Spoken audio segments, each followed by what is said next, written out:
o te whatalo wa fo ile mai moanga no tātunu, le fo o tātou wheloa i longa te tono nei wā yaso, e alo maia ia o tale mena te tupu i Samoa.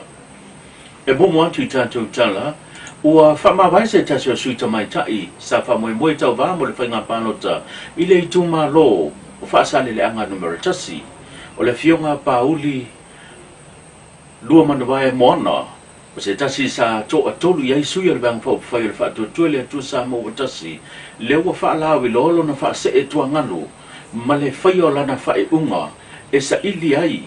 le manu malo mo le banga whau whai, e pe o na sila fia o le banga whau whai lea, le to a tolu o la to sui, le o lo tau vā mo le tofi o le tu malo whaasale anga numero tasi, pitai ia, e tu sai maswa lau pulenga, ma tu langa e pe o na tala no ina whalo toi whale tutono le vahenga whau whaifa pe whai sui tau vāo le tu malo le o whaatino e lana whai unga ina ia aua ne i vai nuaina pānota e pei ona iei le wha moe moe o loma nei. Le fionga pāuli sa whapena ona tautua i ofiso malo o whaatasi mo le tele o tausanga a o le italiu mai ma whaatino le tautua i le ngato tutono le ainga le ka le sia whapea le tu malo. O le tu malo lea o whaasaleanga numero tasi le sa se e ma iai le fionga matamua wa sati pulfana o se tasi sa iai i le bang whai o le whatu tuele tu sa mo tasi ai le itu lai mai le whapitau le pio na vai le fonga va se o ina abea nei masui o le vahanga o le Samoa United Party o le tu malo fui leo le atau va ma iai le fionga ia whepulea i whai matasua le sa atau va mai ma ia umia le foa o le tu malo sa lenga numero tasi o se whapoponga nei le whatanonga ma le whingalo le fionga te whono la ule le mali tole o te pula te wao Forces Smith. Ave fo ne vano ta ua e pa la ulo atua ia lo ia le ma vaenga lo ia se tasi fo e suita ba sa mato militino fa tasi mai leono masina taluai ia beitai ua whaila na whiriwhiringa alofa.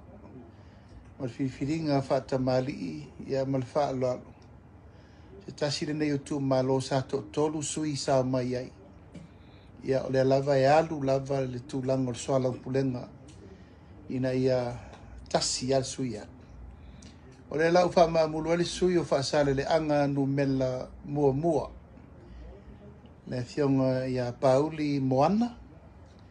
Ia wa whaialo na whina ngalo o no le alofa i le vāenga whao whai. Ina ia sa ili pēr le manu malo e awane i vai ina pālota mo le supportinga o le tātou ainga whātua tu i le atua sa mo utasi. Mai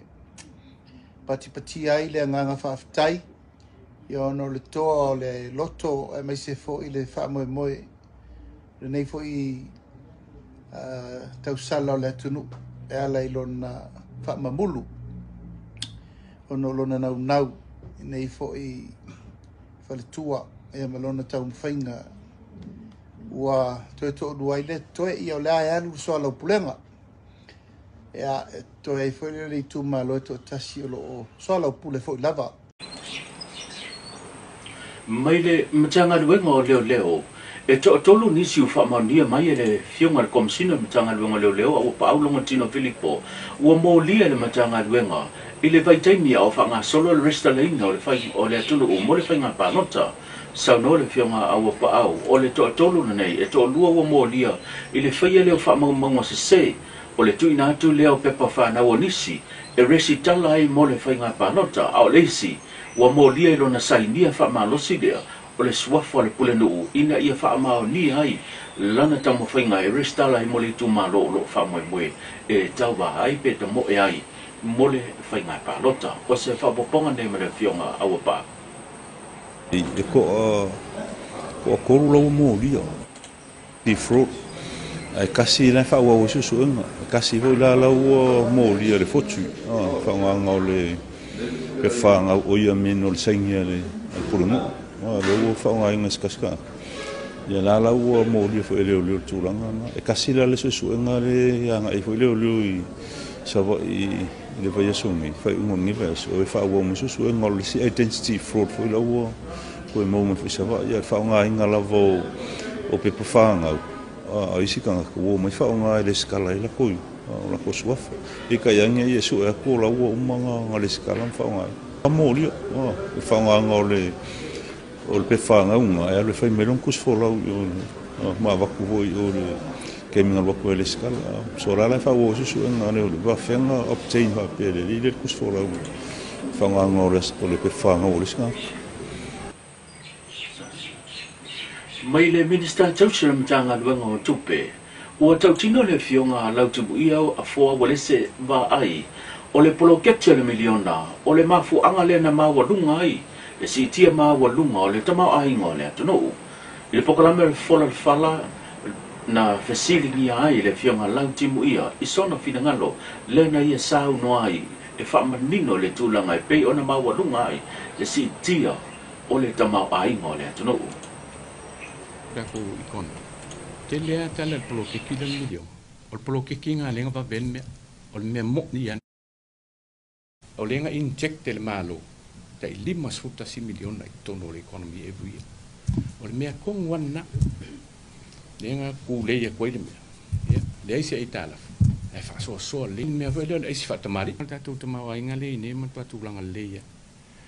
o lea e adua i lunga le CET o tūlanga o tātou tamawainga, economic growth. Ia level CC le iei matua healthier ka ko foreign reserves, tātou tupe whaasau, o leo over voi mali pilion. A CC level tātou tala o tupe. Ia o se tau sanga mua ne wo o ilunga statistis ma 2 pilion. Le tupe le tala o tupe le na avatu ne pan mine ai le pasia. Ai toi wha foi la. O le whailoi leo CET o tamawainga.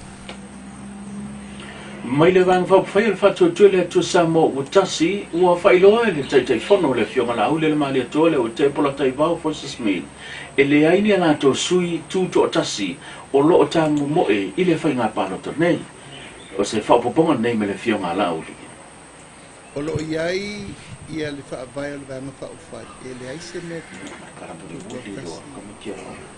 ile vang fa fa e to tele anai o le to tele o la tou nei le o fatuto ta si sama tu feilo ai fo o tangata foi na o sui al vanga fa u fai pe ata ati o mo membership o fast ia wa o man fa malulu ia ono le fenga fa vai ele ma fai e adu lo tangata wa piki le ticket o tangata na ai o lo